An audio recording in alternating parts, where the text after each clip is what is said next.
guys, welcome back to another video. So உங்களுக்கு எல்லாருமே news தெரிஞ்சிருக்கும். நம்ம தமிழ்நாடு இண்டஸ்ட்ரி, நம்ம தமிழ்நாடு மூவி இண்டஸ்ட்ரியில் one of the best actor and one of the best comedian சொல்லலாம். ஸோ நம்ம ரோபோ சங்கர் இப்போ காலமாயிருக்காரு. ஸோ 1.5 hours முன்னாடி தான் இந்த இஷ்யூ நடந்திருக்கு. 1.5 hours முன்னாடி தான் இந்த நியூஸ் எல்லாம் வந்து தொடங்கியிருக்கு. ஸோ நான் எதுக்காக இந்த வீடியோ போட்டேன்னா, இப்போ நிறைய ஆளுகள்லாம் இந்த கமெண்ட்ஸ்லாம் போட ஆரம்பிச்சிட்டாங்க. இப்போ தான் நியூஸ் வெளில வந்தது. அது கூட நிறைய ஆளுகள்லாம் கமெண்ட்டில் போட ஆரம்பிச்சிருக்காங்க. குடிச்சதுனால தான் இப்படிலாம் ஆயிருக்கு, இந்த குடிக்கலாம் இப்படிலாம் ஆயிருக்காதுலாம் சொல்லிட்டு இருக்காங்க.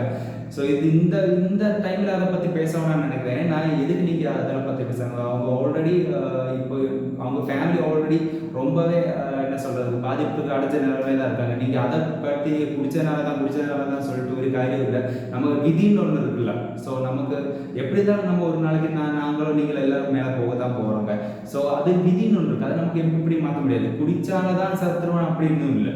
ஸோ ஒபியஸ்லி குடிச்சதுனால கொஞ்சம் என்ன சொல்கிறது, ஹெல்த் இஷ்யூஸ் வந்திருக்கலாம். ஸோ நம்ம விதி இருந்தால் தான் இப்போ குடிக்கிறவங்க எல்லாருமே செத்துக்கிட்டு இருக்காங்க அப்படின்னு இல்லையே. ஸோ நம்ம விதி அப்படி தான் நினச்சிக்கணும். ஸோ அவர் நல்ல என்னதான் நல்ல காரியங்கள்லாம் பண்ணியிருக்காங்க. அவங்களோட பர்சனல் லைஃப் விட்டுட்டு அவங்க செஞ்சது என்னன்னு பாருங்க. அவங்க மற்றவங்களுக்கு செஞ்சது என்ன செஞ்சிருக்காருன்னு பார்த்து அதை பாருங்க, அதை பாசிட்டிவிட்டியை பாருங்க. உங்களுக்கு நாளைக்கு என்ன நடக்கும்னு யாருக்குமே ஒன்றும் தெரியாது. எங்களுக்கு அவங்களுக்கு நாளைக்கு என்ன நடக்கும்னு யாருக்கே தெரியாது. ஸோ அது ஒரு மிஸ்ட்ரியாக தான் போயிட்டு இருக்கு. ஸோ இந்த டைமில் நம்ம அவங்க குடும்பத்துக்கு நம்ம எல்லோட ப்ரேயர் அவருக்கு தேவை. நம்மளோட எல்லோட ப்ரேயர் அவரோட குடும்பத்துக்கு தேவைன்னு மட்டும் தான் நான் நினைக்கிறேன். இந்த ஒரு நெகட்டிவ் கமெண்ட்ஸ் இன்னும் ஸ்ப்ரெட் பண்ண வேண்டாம், நெகட்டிவ் கமெண்ட்ஸ் போடவும் வேண்டாம்.